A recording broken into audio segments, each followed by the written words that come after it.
دقیقاً دا هغه ساحه ده چې هغه کوچنی ماشوم د امنیتي زړورو ځواکونو د عملیاتو په ترڅ کې اوس روغ رمټ خپلې کورنۍ ته تسلیم کیږي او اوس خپلو کاکاګانو او خپلو ورونو ته دلته په لاس کې ورکړ شو او روغ رمټ د سړي تښتونکو له منګولو وژغورل شو.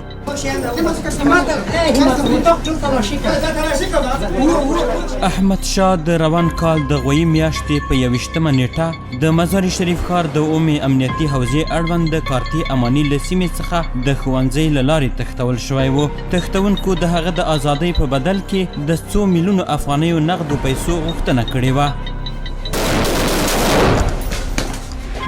خو د بلخ ولایت ګډو استخباراتي ځواکونو د احمد شاه د ځای د موندلو لپاره خپلې هڅې پیل کړې. شاوخوا 2 میاشتې وروسته وتوانېدل چې د هغه د ساتلو ځای ومومي چې بالاخره یې د یادو کره معلوماتو پر بنسټ د مزار شریف ښار د 4مې ناحیې په اړوندو کې عملیات پیل کړل.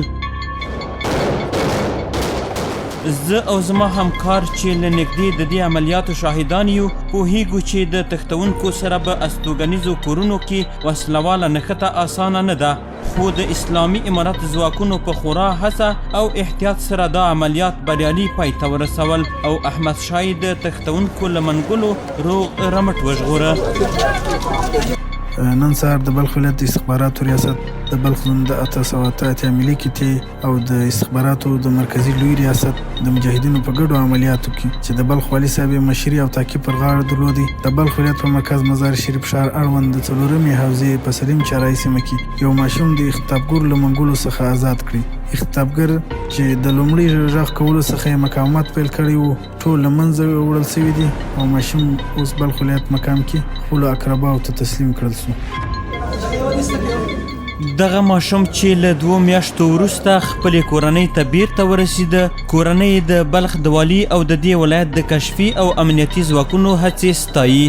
احمد شاه جان یو سم د ثور باندې له مکتب نه راځي، د کور مخ سره اختطافشانو د ځینه پورته کړی او بیا ډېر په ندرت موږ سره دوی په تماس کې ول، میسج یې کو، نو داسې خاص غوښتنه نه وه، بس دا یې غوښتل چې هر څه تاسو خرڅ کړئ موږ څه وایو هغه باید ومنو. دا موږ ډېر ستایو، دوی شپه ورځ ډېر کوشش ډېر تلاش یې وکړه، بس هر ارګان چې و موږ سره ډېر تماس نیوه او کوشش تلاش دا کوو چې د ماشوم لاسته راوړو او نن الحمدلله دا ورځ موږ تاسو خپله وینو. انسان تښتونه چې د پخوانۍ ادارې پر مهال خپل اوج ته رسېدلې وه، د اسلامي امارت تر حاکمیت وروسته دا ډول پیښې د پام وړ راکمې شوي دي، خو سره له دې هم اسلامي امارت هڅه کوي څو د دغه ډول قضیو عاملین قضایي ارګانونو ته راکش او د جرمونو کچه یې 0 ته ورسوي.